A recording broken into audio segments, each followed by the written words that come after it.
Hi, everyone. The Orthodox Church is replete with the lives of great and wondrous missionaries and their efforts throughout the world over the last 2,000 years or so. One of the greatest efforts around the year, say 842 through 950, was, of course, the evangelization of the Slavs.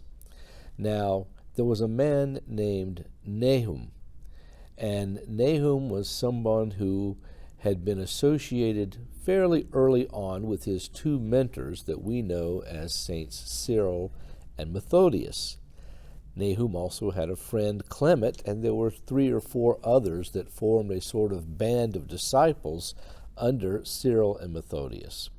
Now, St. Cyril Methodius, of course, decided that in order to properly evangelize these people, these Slavic tribes, that they needed to speak to them in their own language. And in order to do that, they had to, of course, develop a script so that they would be able to write these things down and translate the Old and New Testaments into this language from Greek. Well, they sought the advice at the time of Pope Hadrian II in Rome. They wrote to him, and he granted them a blessing to begin this work. When they were finished, they all went to Rome, Cyril, Methodius, and especially the 5 or 6 disciples. And St. Cyril eventually reposed because he was older and decided to live a life of quietness as long as God would give him the ability to do so. Naum and his other brethren met with the Pope, and the Pope was astounded at what he had seen. In fact, he had received a revelation that this work, this translation from the Greek into what is now known as the Slavic language, was indeed quite accurate, was quite wonderful in the way that it was presented. And so he compared the Greek and what had been written in Slavonic and determined that it was worthy of being sent abroad in order to try and convert the Slavic peoples. Well, at the time, even in Rome, these brethren of Naum, and especially Naum himself, were very well regarded as saints, even at such a young age, because they had spent so much time studying the things of the Lord, even from an early age. They were people who were completely dedicated and who loved Jesus Christ more than anything in the world. And because of this, their radiance was said to have shone from their faces, even as they went about into Rome. Eventually, of course, they left Rome, and they followed St. Methodius, who then took them with some difficulty into Bulgaria. But before they got there, they had to go through the land of Germany, where they really ran into some real difficulties because the German people at that time were a strange mixture of heretical Christians and pagans. The heresy of Apollinarius was rampant in the land of the Germans at the time, and Arianism had seeped in also, so that those Christians that were there were preaching the filioque, the clause in Latin that means and from the Son, when we talk about the procession of the Holy Spirit, that he proceeds not just from the Father alone, but from the Father and the Son, which of course is a heretical idea.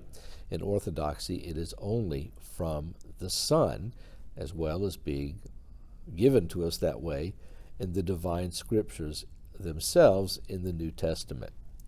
Well, they made it through Germany after being assaulted on all sides by the pagans and the pseudo-Christians, and went into Bulgaria and talked to King Boris. King Boris was a believer, a man who cared greatly for his people, and he gave his permission for Methodius and Naum and the others to go through the countryside and doing what they could to persuade the people of the truth of the Christian gospel. It was not always easy. There were many pagans even in Bulgaria at the time, and they ran into all sorts of obstacles and difficulties such that they suffered punishments and threats and tortures and all sorts of other things, not unlike that which missionaries in many other places in many other times also have to endure. Yet Nahum continued on, being convinced that his mission was something that the Lord wanted him to do, and that the Lord was indeed giving him the grace to do this. After a long life in Bulgaria, in Macedonia, and many other places associated with them, Nahum finally retired to a monastery on Lake Ohrid, which, of course, is now known as Sveti Naum, Saint Nahum. He lived a life of dedication to Christ, pulling in all the gifts that God had given him intellectually in order to not only help translate, but also help to propagate with his gifts of speech, with his gifts of wisdom, and most of all, the gift of the saintliness of his own life, which people who were open to such things certainly were able to recognize the moment that they saw him. We have to be grateful to God in many ways for these people that were able to do these things for other countries. We call them Enlighteners. They are the Enlighteners of different countries all around the world, such as Nina of Georgia, perhaps even Herman of Alaska, who is also celebrated during the month of December, and these many other people who risked their lives, their reputations, sometimes even the safety of their families, to go out and into a far land in order to bring the light of Christ as he himself commanded in his Gospels.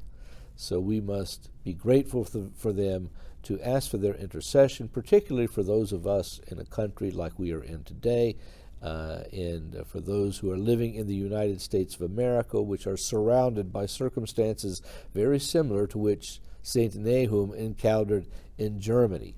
A lot of hostility, a lot of false teaching about the gospel, but yet we must be strong, we must preserve, and we must ask for his prayers to allow us to go on boldly as well to proclaim the true faith of Jesus Christ. Bye-bye.